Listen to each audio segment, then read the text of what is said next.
Fala pessoal, mais um vídeo aqui no canal para falar sobre o mundo espiritual e novamente, sem perder tempo, já te aviso, se acontecer da luz falhar, de ter alguma interrupção, alguém ligar um som, uma caixa de som, um funk, a tua mãe te chamar, teu pai te chamar, tua esposa falar que tem um compromisso, um problema que precisa da tua atenção, o entregador bater na tua porta querendo entregar uma comida que você nem pediu, não se assuste, tá? Toda vez que tratamos de temas a respeito do mundo espiritual, as forças demoníacas elas vão atuar com o intuito de tirar a tua atenção, de fazer com que você não venha depositar a tua atenção plena a mensagem que vai ser passada nesse vídeo. Então já peço, se não for algo de vida ou morte, se não for algo que realmente demande a tua atenção, ignore, tá? Peça tempo, fala, eu já vou verificar isso aí, deixa eu terminar o meu compromisso aqui. Encare isso como um compromisso. Eu não sei qual o momento da tua vida que você está passando, quais são os dilemas, as dificuldades que você está enfrentando. Uma coisa só eu te peço, foco máximo nessa mensagem e se você puder, ao final do vídeo, compartilhar o vídeo e já dar o teu like, se puder hypar e depois comentar, eu agradeço, tá? A grande questão é o seguinte, gente. Nós vivemos numa realidade material. Isso significa o quê? Eu posso tocar na capa desse telefone, tá? Eu posso pegar esse rolo de papel higiênico. Eu interajo com esses objetos. E os objetos interagem comigo também. Eu tenho um corpo físico, certo? E eu tenho 5 sentidos. Por meio dos 5 sentidos, eu consigo perceber essa realidade. Então, o que a gente consegue entender por meio dos 5 sentidos, a gente chama de realidade, entender e interagir. Acontece o seguinte, você tem 5 ferramentas, mais ou menos, como você consegue perceber o mundo à sua volta e interagir com ele. Então, se eu toco nessa capa de telefone, eu estou interagindo com a capa.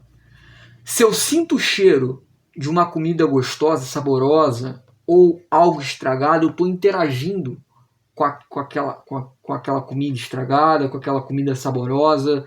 Se eu vou e pego e, pô, tô com sede, eu realmente agora tô com sede, eu bebo uma água gelada, eu tô o quê? Interagindo com aquela água, com aquele líquido por meio do paladar, né? E aí tem a audição também e tudo mais. Então são formas com as quais, ferramentas com as quais Deus nos capacitou para poder interagir com a realidade. Acontece que a realidade ela não é só aquilo que a gente consegue perceber com os 5 sentidos. E me admira um ateu não conseguir chegar a essa conclusão. Porque o ateu é aquele que coloca a ciência num pedestal de Deus. Ele coloca a ciência no lugar de Deus. E ele fala, eu consigo explicar o fenômeno da meteorologia. Eu consigo explicar o fenômeno da chuva, do frio, que é a ausência de calor. Eu consigo explicar ali um pouco do átomo, da composição do átomo. Eu consigo explicar coisas do mundo material. E aí essas explicações que ele encontra, ele põe o que é dito e conhecido como ciência no lugar de Deus. Acontece que o próprio amante da ciência, ele entende que os nossos 5 sentidos eles são incapazes de compreender e acessar a realidade inteira, porque a realidade ela consegue ir além dos nossos 5 sentidos. Os nossos 5 sentidos são incapazes de perceber a realidade como um todo, tá? Então, por exemplo, quando você está olhando para mim, você não está conseguindo enxergar milhões de bactérias, de entidades vivas que estão agora na minha mão, que estão agora nas gotículas de saliva que eu estou despejando na máscara e no ar, tá? E essas entidades vivas você não tem a capacidade de enxergar. A gente precisa de um microscópio para poder encarar seres de dimensões físicas extremamente reduzidas. A gente precisa de um microscópio. Tá? Da mesma forma que a gente precisa de algumas ferramentas para acessar algumas camadas da realidade, existem outras camadas da realidade que são inacessíveis. Não dá para a gente acessar, não dá para a gente ter acesso a essas camadas da realidade. Como não há a possibilidade alguma da gente acessar essa camada da realidade que está proibida ao ser humano, houve uma revelação por parte de Deus do que se entende como mundo espiritual. O mundo espiritual é uma realidade na qual tudo que a gente vê aqui nessa realidade deriva da realidade espiritual. A realidade espiritual é o pai, vamos dizer assim, é a primordial. Tem a realidade espiritual e a nossa realidade física é uma inspiração. Inúmeras coisas que existem nessa realidade, elas são derivadas da realidade espiritual, que é a principal e é uma realidade eterna, na qual reside o próprio Deus, que é o criador de tudo, tá, gente? Então vou te dar um exemplo prático disso. A música é um presente de Deus, é algo que existe na nossa realidade, mas que na verdade, é uma derivação do que já há no mundo espiritual, tá? Então, no mundo de verdade, o mundo verdadeiro, a realidade plena, a realidade de verdade, basicamente, enfim, a música vem de lá, entendeu? E aqui a gente consegue ter acesso a algo que está no mundo espiritual também, beleza? E como eu tenho acesso a essas informações? Não somente eu tenho acesso a essas informações, foi concedido aos seres humanos, por meio da palavra de Deus, revelações sobre coisas nas quais Deus julgou que seria importante, e ele tem um propósito por detrás disso, revelar ao homem, tá? Então, nem todas as pessoas estão dotadas com a capacidade da fé, tá? Tem pessoas que estão com o seu coração endurecido, os seus ouvidos com comichões, e elas não conseguem, mesmo ouvindo, elas não conseguem compreender o que está sendo dito. Mesmo lendo, elas não conseguem ter a capacidade de acreditar no que está escrito, tá? Então, por mais que a revelação esteja aí para todos, nem todos têm a capacidade de interagir com essa revelação, tá? E o que foi revelado na palavra de Deus é que nessa realidade espiritual houve uma rebelião, onde 1/3 das entidades que viviam nessa rebelião, que viviam nessa realidade, se rebelaram contra Deus e eles basicamente fundaram um reino paralelo ao reino de Deus, na qual eles imitam basicamente tudo que há no reino de Deus, mas há uma forma distorcida. É um reino maligno. Se Deus é um reino de justiça, é um reino de amor, de bondade, da beniguidade de Deus, lá é um reino de mentiras, de maldade, de ilusões, de sofrimento, tá bom?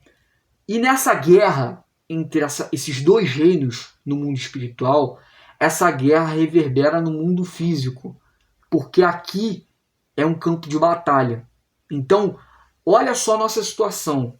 A gente está numa realidade onde temos inimigos, entidades que não dá para ter contato com elas por meio dos 5 sentidos, e essas entidades, há 24 horas por dia, elas trabalham para arrastar o máximo de pessoas com ela para o inferno, para a perdição, para destruir essas pessoas.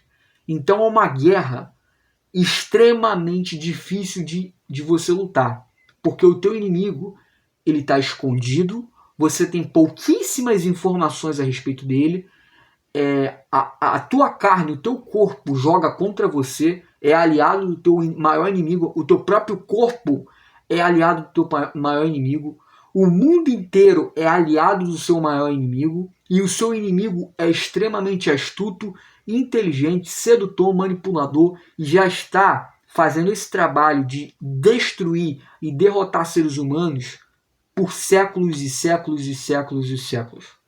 Ou seja, o panorama para a pessoa que quer se opor a essa horda maligna é um panorama de dificuldade.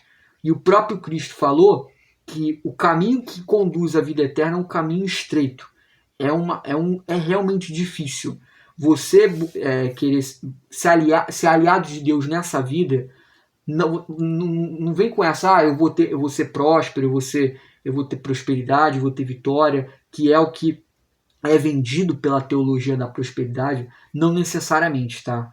Normalmente, os heróis da fé, as pessoas que foram aliadas de Deus, passaram por enormes provações e dificuldades nessa terra.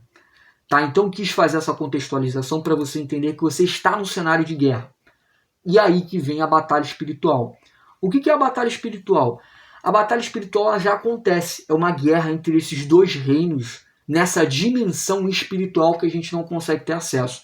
E como eles estão se degladiando nessa dimensão, os reflexos dessa guerra interferem nos países, nas nações, nos povos, nas culturas locais de todo o mundo.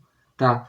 E quando você entende essa realidade, esse contexto de guerra espiritual, você consegue se situar e compreender algumas coisas da tua vida. Então, saindo da abstração, saindo da teoria, eu quero compartilhar um caso com vocês e encerrar esse vídeo, para esse vídeo não ficar muito longo, que é o seguinte.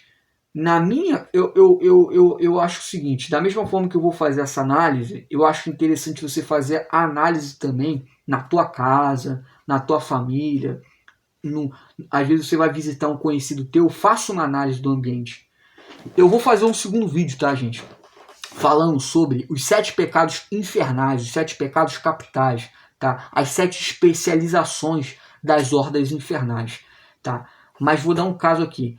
Na minha casa, lá, por parte de mãe, existe uma entidade, existe uma potestade ali, ou seja, é um território comandado por uma horda infernal, onde a especialização deles é a intriga, é a briga. Então eles são especialistas em causar discórdia. Eles se alimentam da discórdia, eles se alimentam de brigas, eles se alimentam de discussões, e o sofrimento derivado das discussões, das brigas, das intrigas entre familiares é o que alimenta aquelas legiões demoníacas, tá bom? Então, desde que eu era bem pequenininho, eu já presenciei inúmeras situações onde todo o meu seio familiar daquela região ali, por parte de mãe, por parte de avó, que eles moram naquela região, aquelas casas, elas já vivenciaram, já presenciaram inúmeras brigas, discussões com muitas pessoas, várias pessoas já foram para lá e ficaram brigando, se degladiando e sofrendo a consequência da briga entre os seus familiares. E eu já caí em inúmeras armadilhas que os demônios criaram para poder me envolver nisso, quando eu já tinha consciência do mundo espiritual. E mesmo assim eu caí. Porque você precisa entender o seguinte: a dificuldade aumenta ainda mais porque é aquele conceito que eu já expliquei para vocês da duplação. Então, eu vou mais além, tá? Eu vou expor ainda mais a minha intimidade aqui no vídeo para vocês. O último evento que aconteceu, os últimos 2 eventos, eu consegui me brigar e ter um atrito, tanto com a minha avó quanto com o meu avô. Por quê? Porque é o conceito que eu expliquei da duplação. A entidade, ela age, tá? Ela age, como eu posso te explicar? Multiplicando a situação. Então, se você, como eu te falei, está tomado por uma horda demoníaca, o teu poder de destruição, o teu poder de fazer o mal a outra pessoa, ele vai ser multiplicado. Mas a tua responsabilidade, ela não é anulada. Então, não é o fato de ter as entidades demoníacas num lugar, aquilo ali não anula a responsabilidade individual das pessoas. Isso que é a grande questão. Então, se fosse só entidade, por exemplo, se fosse só entidade ali fazendo uma pessoa como marionete, essa pessoa poderia, quando morresse diante do tribunal de Deus, alegar que ela não teve culpa. Mas, de acordo com a palavra de Deus, há uma duplação. Ao mesmo tempo que você está sendo guiado por entidades demoníacas, você, por espontânea vontade, por vontade sua, por interesse seu, você toma a decisão ruim, você toma a atitude ruim, você machuca a pessoa que você ama, você machuca os seus entes queridos. É um conceito de duplação. É uma ação individual e é uma ação espiritual. Então, motivado por um passionalismo de situações que aconteceram no meu passado, eu me levantei contra minha avó, num contexto específico, e beleza. Levantei contra minha avó como de uma forma como eu nunca antes tinha feito na minha vida toda, tá? Por uma série de situações que humanamente eu tenho justificativas para apoiar a minha ação, tá? Mas eu sei que espiritualmente eu fui um derrotado, eu perdi para as entidades malignas. Elas venceram, me sobrepujaram, mesmo eu tendo conhecimento espiritual da situação, e devem ter debochado e rido muito da minha cara. O inferno deve ter se alegrado. E tempos depois, só para vocês entenderem, eu pensei que meu avô estava doente, e aí eu evangelizei o meu avô. Então, uma pessoa que é ateu, que eu já sabia que era ateu, ele falou, não, eu vou revelar, eu não acredito em nada. Para que vai revelar para mim? Eu já sabia que era ateu. E alguns tempos atrás eu tinha o evangelizado, eu tinha falado para ele da palavra de Deus. E aí, porque eu pensei que ele estava muito debilitado, mas mesmo debilitado, ele continua vivo ainda, continua tocando o barco. Mas à primeira vista, quando eu vi ele magro, enfraquecido, eu falei, caramba, talvez ele está se aproximando do momento que ele vai conhecer a casa eterna. Então vou evangelizar ele. E evangelizei ele, deu uma palavra. Meses depois, eu me vi em uma situação de contexto onde ele teve um atrito com a minha mãe, com a minha própria mãe, e novamente eu fui lá e dei um apoio para ele, entendeu? Então ali, só para você entender o contexto, tá? Você tem entidades malignas, o que elas fazem? Elas ficam fazendo as pessoas sofrerem e se alimentando do sofrimento, da angústia dessas pessoas. Quando essas pessoas não têm mais utilidade para essas entidades, elas vão arrumar um contexto para matar essas pessoas e ganhar a alma dessas pessoas. Então você tem o meu avô, que foi utilizado por essas entidades por muito tempo como pivô de discussões. Então elas se aproveitavam da personalidade dele e obviamente dele mesmo, porque não é só elas não ficam usando marionetes. A pessoa que é utilizada pelas entidades, ela também é responsável, porque é o conceito da duplação que eu já expliquei. Elas manipularam a situação usando ele como um pivô e ele sempre causava brigas e discussões com todo mundo, com vizinhos, com a minha mãe, com meu pai biológico, meu pai de criação, com todo mundo, com outras pessoas. Era um cara que sempre causava briga e sofrimento, uma grande angústia, um grande mal para todas as pessoas ao redor dele. E aí, conforme ele foi envelhecendo, cada vez mais ele foi se tornando inútil para essas entidades, porque ele foi se enfraquecendo, ele foi ficando velho, ninguém mais ligava para ele, perdeu o poder financeiro, então as pessoas que o parasitavam saíram à sua volta, ele foi ficando cada vez mais irrelevante, tá? Mas mesmo assim elas continuaram o utilizando, e num fatídico dia o utilizaram para insultar minha mãe. Mas mesmo assim nesse dia eu fui um apoio. Mesmo ele, e ainda tem o álcool no meio, e eu posso fazer um vídeo só para falar sobre como o álcool interfere nisso, como as drogas, lícitas e ilícitas, interferem nisso e favorecem a ação dos demônios. Mesmo nesse dia de atrito com a minha mãe, eu intervim no sentido de ser um apoio para ele. E assim, ironicamente, algum tempo depois, meses depois, numa situação completamente banal, eu com a minha esposa e na casa dos meus avós, numa situação completamente banal, e ele sem álcool, tá? Sem álcool, sem nada, ele fez um comentário que foi um comentário de uma arrogância tão grande, e como ele já vinha se levantando há muitos anos, sendo um cara arrogante, prepotente, que é ele que manda, ele que é o chefe, ele que é o poderoso, tudo tem que ser do jeito dele, entendeu? Botando banca, como se fosse um gangster, entendeu? Como se fosse um mafioso, quem manda aqui sou eu, com essa arrogância que assim, humanamente dá um ódio, porque é uma arrogância, uma prepotência, e você pisando nas pessoas, né? Porque você tem mais poder financeiro, ele sempre foi o mais poderoso financeiramente da região, ele sempre foi o cara que trabalhava, que pagava, que fazia, acontecia. Então, por causa da força financeira dele, ele sempre gostou de pisar, humilhar as pessoas, entendeu?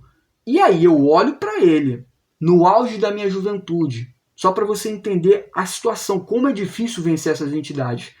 Eu, no auge da minha força, no auge da minha juventude, no auge do meu vigor, com a minha esposa olhando para aquele sujeito arrogante, magro, entendeu? Não é nem uma sombra do que foi no passado, enfraquecido, sem dinheiro nenhum, pelo contrário, totalmente endividado, sem força financeira, sem força física, sem saúde, sem nada, e mesmo assim querer fazer o que fez durante anos, com arrogância, prepotência, diante da minha esposa. Aí eu me levantei. E pensando melhor agora, podia ter sido pior. Eu podia ter partido para cima dele, agredido ele, entendeu? Até feito uma besteira, tá? Porque, como vocês sabem, eu não ando desarmado, gente. Eu não ando desarmado, tá? É só isso que eu tenho para falar para vocês. Então, eu podia ter feito uma besteira muito maior. Porque junto um contexto psicológico, familiar, que perdura por muitos anos, entendeu? Então, tudo isso de ser uma pessoa que sempre está pisando nas pessoas, pisou na minha mãe durante anos e outras pessoas, fez maldades psicológicas contra o meu pai biológico na juventude dele e várias outras coisas. Então, foi um homem que fez maldades contra muitas pessoas e ali e foi uma situação completamente banal, tá, gente? Não havia álcool, estava tudo bem. É muito rápido, você pensa nisso muito rápido. E você olha e fala, não, agora enfraquecido, sem dinheiro, débil, mesmo assim, quer insistir nessa arrogância. Na hora que ele fez isso, eu retruquei com ironia.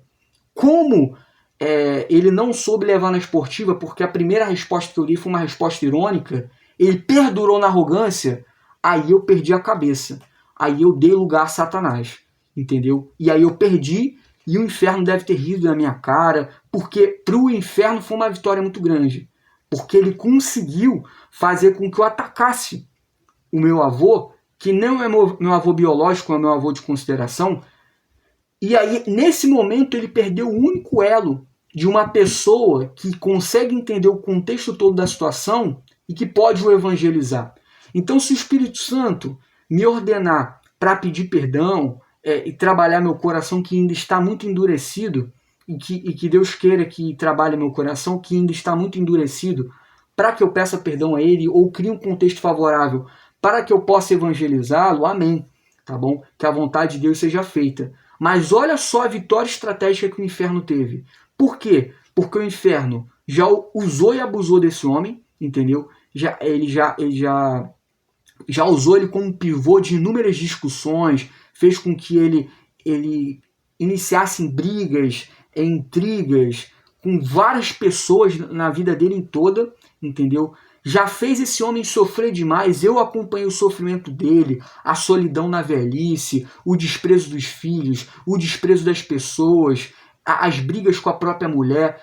Todo o sofrimento que ele passou, eu acompanhei. E pensando no sofrimento dele, e não só olhando para o meu egoísmo, eu tenho pena, entendeu? Eu sinto misericórdia pela vida dele.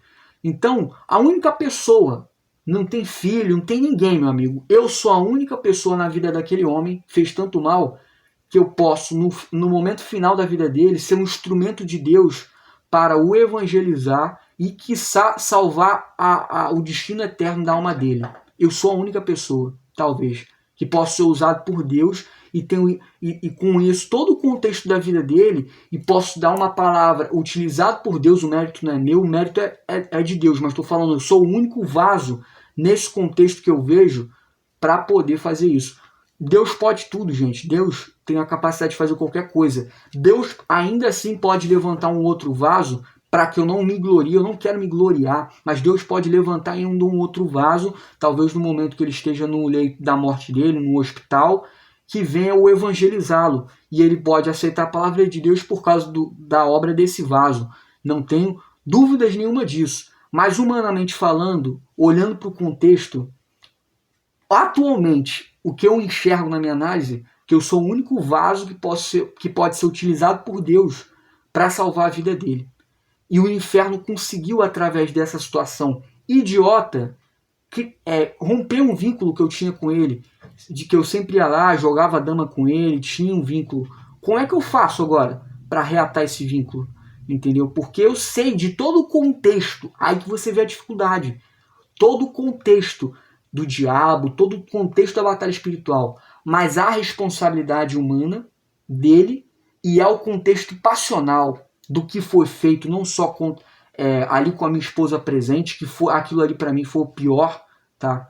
Porque, e o que eu já expliquei para vocês, mesmo débil, mesmo sem dinheiro, mesmo uma situação de enfraquecimento, uma situação onde ele precisa de ajuda, ele veio com roupante que era um roupante de tempos atrás. Isso aí foi inadmissível para mim, o que motivou a minha fúria contra ele naquele momento. Mesmo entendendo de tudo isso, todo esse contexto, ainda assim é difícil, entendeu? Então, o porquê que eu compartilhei uma história íntima e tão pessoal da minha vida para vocês entenderem que isso aqui não é brincadeira, cara.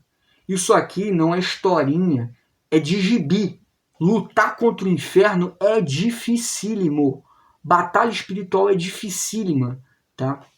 Então, mesmo que eu vá em oração, em jejum, quando eu olho para a cara dele e lembro do que foi feito, o ódio, a raiva que você sente é inevitável, porque a tua natureza é pecaminosa. O tempo todo a sua natureza quer o quê? Te fazer pecar. O tempo todo a sua natureza quer dar espaço a Satanás. Então, para você estar com uma aliança com Deus, você tem que estar o tempo todo vigiando os teus pensamentos, os teus sentimentos, as tuas ações. Por isso que Jesus falou, vigiai e orai. Porque o diabo está o tempo todo tramando alguma artimanha para te derrubar. É o tempo todo. Então, batalha espiritual não é algo, não é uma brincadeira, existe. Eu dei o exemplo lá da minha casa, da casa lá da minha avó, da minha mãe, onde há um grupo territorial ali especialista em fazer as pessoas brigarem. Então, quando você entra no território deles, eles já começam a articular para ter briga, para ter confusão, e até hoje eles têm êxito, porque até hoje há brigas e confusão entre a minha avó, que já está doente, e o meu avô que está débil, tá?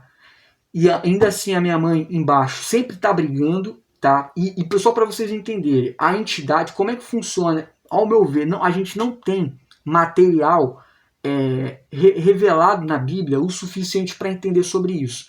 Aí vai para uma teologia especulativa de você tentar tirar da tua cabeça. É uma teologia na qual eu não quero entrar, porque você vai ficar especulando. Isso aí para mim não faz sentido.